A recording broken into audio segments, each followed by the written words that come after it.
The illegally detained all-parties Hurriyat Conference Vice Chairman Shabir Ahmed Shah denouncing the Narendra Modi-led fascist government's move to grant voting rights to the Indian citizens residing in Indian illegally occupied Jammu and Kashmir has termed it yet another attempt for political disemployment and marginalization of the Muslim majority of the territory. Shabir Ahmed Shah, in a message sent from New Delhi's infamous Tihar jail and released in Srinagar, termed the move as part of the apartheid regime's sinister plan to reduce the Kashmiri Muslims' centrality in the electoral politics.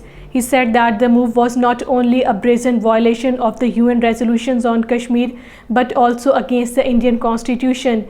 He urged the world community to hold the Indian government accountable for its crimes in Indian illegally occupied Jammu and Kashmir and stop it from altering the demography of the territory. APHC leaders Khadim Hussain and Sayyid Sibte Shabir Qumi, in a joint statement issued in Srinagar, said the only purpose of such colonial moves by the Modi regime is to bring BJP to power and install a Hindu chief minister in Indian illegally occupied Jammu and Kashmir. They said that the United Nations and the international community must hold India accountable for its illegal actions and serious crimes against humanity in the occupied territory. The Grand Mufti of Indian illegally occupied Jammu and Kashmir, Mufti Nasirul Islam, in a statement in Srinagar, expressed serious concern over the continued house arrest of senior APHC leader Mirwais Umar Farooq, demanding his immediate release. The Mirwais is under the house detention since August 5, 2019, when Modi regime revoked the special status of Indian illegally occupied Jammu and Kashmir. The occupation authorities have suspended 9 government teachers for not hoisting the Indian flag in their schools in Kishtwar district on the Indian Independence Day. Modi government had ordered hoisting of the Indian flag on all government buildings including educational institutions across occupied territory on 15th August. International Society for Peace and Justice, a rights body in the United States of America, has written an open letter to the Secretary of State Antonio Blinken on the early release of 11 Hindutva men convicted of gang rape of a Muslim woman, Bilkis Bano, and killing of her relatives during the anti-Muslim riots in the Indian state of Gujarat in 2002.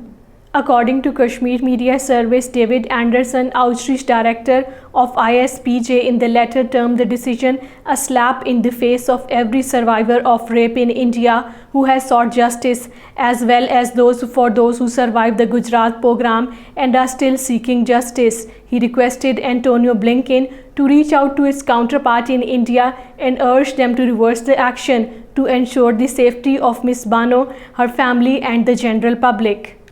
David Anderson said that Narendra Modi's Bharatiya Janata Party and other Hindu nationalist organizations such as Vishnu Hindu Parishad and Bajrang Dal all spring from the same source, the Rashtriya Swayamsevak Sangh. He said that the right-wing paramilitary organizations RSS and its political arms should be designated as terrorist entities because of the pain, suffering and violence they have caused in India over the last century, all in the name of turning India from a secular democracy into a Hindu majority state.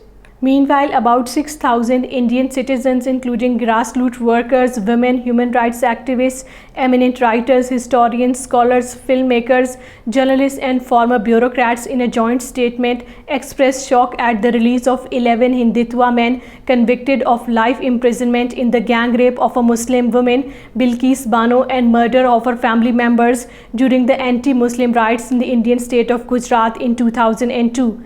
They said that the remission of sentences for the convicted of gang rape and mass murder will have chilling effect on every rape victim who is told to trust the judicial system. A prisoner, Moni Mohammed, lodged at Kot Bhalwal jail in Jammu, died after the Indian police, dreaded National Investigation Agency and jail authorities severely harassed and intimidated him during interrogation in the jail.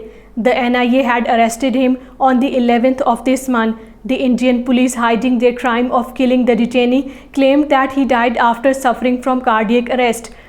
Earlier, Indian police took a detainee, Muhammad Ali Hussain, to Arnia area of Jammu and killed him in a fake encounter on Tuesday. The inmates of Kot Bhalwal jail continued their hunger strike on the second consecutive day today against the extrajudicial killing of Ali Hussain. They are demanding judicial inquiry into the killing of the prisoner.